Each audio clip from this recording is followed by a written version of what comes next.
പൃഥ്വിരാജാണ് ക്യാപ്റ്റനെങ്കിലും കാര്യങ്ങൾ തീരുമാനിക്കുന്നത് MS ധോണിയാണ്. ഇന്ന് നമ്മളത് കളിക്കളത്തിൽ കണ്ടതാണ്. കൊൽക്കത്ത ടീമിനെ ചെന്നൈ ടീം വരിഞ്ഞു മുറുക്കി. ബൗളിങ്ങിലാണ് ചെന്നൈ ടീം ഇന്ന് തിളങ്ങിയത്. പൃഥ്വിരാജ് ഒരു ഭാഗത്ത് നോക്കി നിൽക്കുകയാണ് ചെയ്തത്.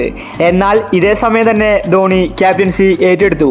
ഇന്ന് കളി ജയിക്കാൻ കാരണം അത് ധോണിയുടെ തന്ത്രങ്ങളാണ്. ഇപ്പോഴിതാ കളി ജയിച്ച ശേഷം പൃഥ്വിരാജ് പറഞ്ഞ കാര്യമാണ് നമ്മൾ ഈ ഒരു വീഡിയോയിൽ നോക്കുന്നത്.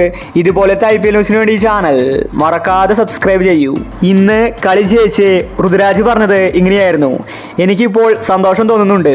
കാരണം ഞാൻ ക്യാപ്റ്റൻ ആയാലും കാര്യങ്ങൾ തീരുമാനിക്കുന്നത് MS ധോണിയാണ്. ധോണിയുടെ തന്ത്രങ്ങൾ ഞാൻ കണ്ടുപഠിക്കുകയാണ്. ഇനിയൊരു പക്ഷേ വരുന്ന സീസണുകളിൽ ധോണി ഇല്ലാതെയും എനിക്ക് ക്യാപ്റ്റൻസി നോക്കേണ്ടി വരും. അതുകൊണ്ട് ഞാനിപ്പോൾ തന്നെ കാര്യങ്ങൾ പഠിക്കുകയാണ്. ഇന്ന് കൊൽക്കത്ത ടീമിനെ പൂട്ടിയത് ധോണിയുടെ തന്ത്രമായിരുന്നു.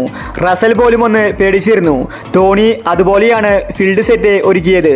കളി ജയിച്ചെങ്കിൽ അതിൽ ക്രെഡിറ്റ് ധോണിക്കുള്ളതാണ്. വരുന്ന മാച്ചിൽ ഞങ്ങൾ ഇതേ കളി ആവർത്തിക്കുമെന്ന് പൃഥ്വിരാജ് വ്യക്തമാക്കി. ധോണി ആള് കൂളാണ്, എങ്കിലും എന്താണ് ചെയ്യുന്നതെന്ന് മനസ്സിലാവില്ല. റിസൾട്ട് വരുമ്പോഴായിരിക്കും നമ്മൾ ധോണിയുടെ തന്ത്രങ്ങൾ നോക്കിക്കാണുന്നത്. കൊൽക്കത്ത നിരയിൽ സുനിൽ നരയൻ, റിങ്കു സിംഗ്, റസൽ തുടങ്ങി ഒരുപാട് വെടിക്കെട്ട് ബാറ്റ്സ്മാൻമാരുണ്ട്.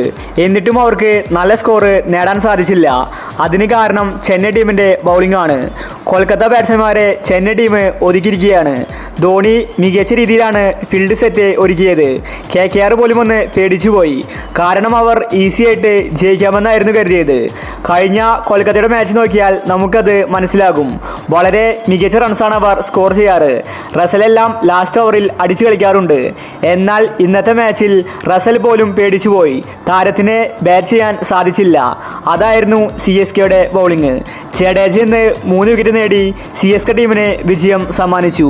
അപ്പോൾ ഇന്നത്തെ കളിയെ പറ്റി നിങ്ങളുടെ അഭിപ്രായങ്ങൾ താഴെ കമന്റ് ചെയ്യുക. ഇതുപോലത്തെ IPL ന്യൂസിന് വേണ്ടി ഈ ചാനൽ മറക്കാതെ സബ്സ്ക്രൈബ് ചെയ്യൂ.